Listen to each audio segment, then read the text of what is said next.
You're listening to Montreal Now with Aaron Rand and Natasha Hall on CJAD 800. Good evening, Dan Delmar and Justine McIntyre in for Aaron and Natasha, who are back tomorrow. Then me and Justine fill in for them again on Friday. And it's James Mennie time. James is of the Montreal Gazette, of course. Hello, James. Hello, guys. How are you? Excellent. How are you? Oh, well, I'm still recovering from my tumultuous Canada Day weekend. But yeah, I say that with a certain amount of irony. It was very relaxing. It was great fun. Did you see any fireworks? No. Okay. No. I got a bit of flack earlier in the show for saying that fireworks are kind of passé, but we won't go there now. Well, there's a big, because you waded into the drones versus fireworks controversy. Pro-drone. Yeah, very pro-drone. Yeah. Actually, you know what? If you've actually seen them, you forget about the fireworks right quick. Oh, yeah. It's just amazing. I'm encouraging people to Google Shenzhen drone show. Yeah, and exactly. You see the dragon? I mean, that gives you the oohs and ahs that you're looking for, I think. Okay, James, lack of ideas on how to solve the housing crisis here in Montreal. We'll talk to the Montreal Economic Institute in a little while. They say build, and frankly, I agree. What better solution is there than to just build? Well, to just build, but I saw that report that they put out, I think, today. And they're basically saying that if it wasn't for the city of Montreal and, the usual bureaucracy, the usual roadblocks, we could have, tens of thousands of units available. But, it's kind of funny because you say lack. I get the exact opposite impression.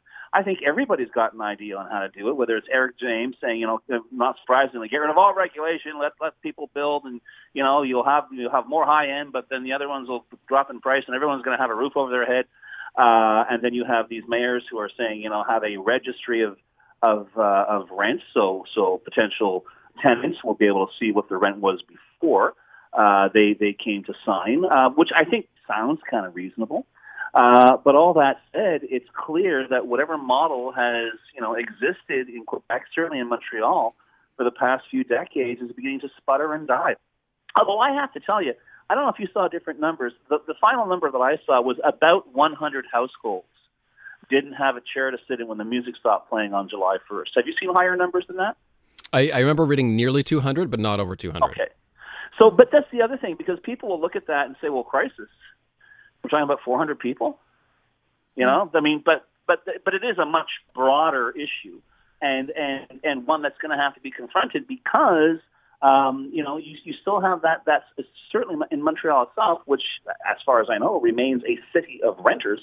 The bottom's going to drop out, and if you only have, those two extremes, I'm not sure how healthy it is for the social development of Montreal to have, very expensive housing or very, very, very, very, very inexpensive housing that you can get because no one else wanted it.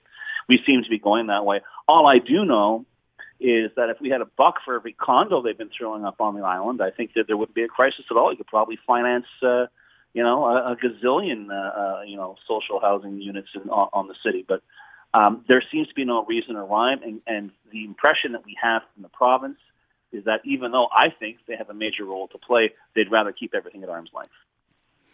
James, I wanted to talk to you about, Justine McIntyre here, by the way. Yeah. I wanted to talk to you about some of the news that we've seen coming out regarding elected officials at the municipal level that seem to be dropping like flies. I mean, as a former city councilor, I find this very preoccupying, a little bit worrying. What's your take on this, the pénurie, the lack of city councilors, just people not wanting to stay in that position? What's going on? Well, I mean, this is the thing. When I saw the story this weekend, I knew you were going to be on the show today, which is immediately why I wanted to talk about this. Great. Because certainly one of the first real lesson I learned about how things work when I was starting off as a journalist, was that, believe it or not, all the sexy headlines and all the attention goes to the National Assembly and the House of Commons, but things that make things go, basic stuff that really affects your life, all of that's decided at the municipal level. And when you take away the example of that little ersatz House of Parliament that we have up on Notre Dame Street at Montreal City Hall, and you look at municipalities throughout Quebec, it's usually not that complicated a deal. Yes, there's a party system, but that has more to do with the financing laws in the province than anything else.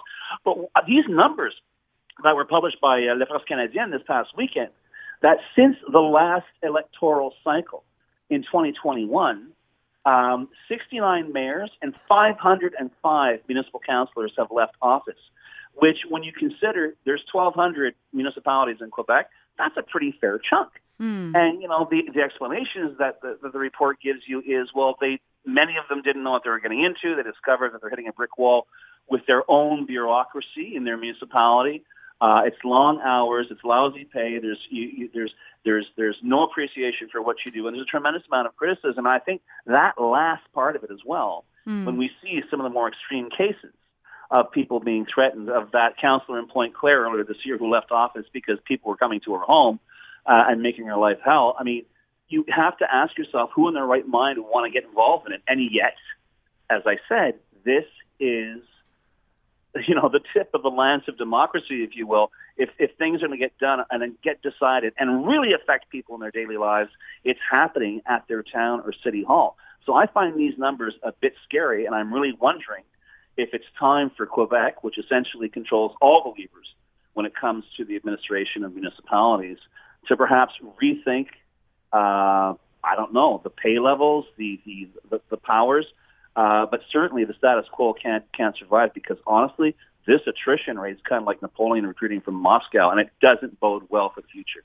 I wonder what we can do to turn that around. And some people say, well, pay politicians more, and I'm not sure that's really popular. It didn't work out well in Quebec City. To me, I think reducing the amount of politicians we have is the best way to do that, and to actually give the politicians that remain more power, especially in Montreal. I mean, my big thing from when I was a reporter, James, was that the very nature of the city, the 19 boroughs, the 19 mini cities, how many councillors? Over 200 borough and city councillors, Justine? 103 if you include borough councillors. That's for the city of Montreal, but then if you look at the off-island municipalities, there's far more than that. So we do have a tremendous amount of elected officials. It's too many. And when there's too many cooks in the kitchen... Somehow, a stumble-bum backwater like New York City managed to get the job done with 44. Yeah.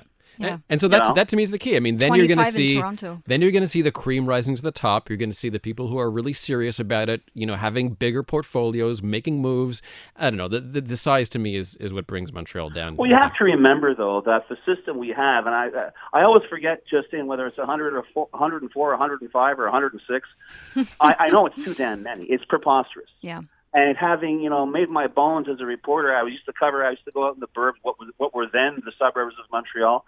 I covered city council in Saint Laurent and Saint Leo up in Montreal North. And then you got to the city of Montreal itself, and it was like another planet, right? Literally, you would have, you had a speaker, and you had a whip, and you had, an opposition leader, and it's like, what the hell's going on here? It's run absolutely like a national assembly. All this, all this wood and green leather, and yet the level of debate was not that much more elevated than what I'd heard out in the burbs. However, it was on this operatic platform, which seemed designed to keep the debate going.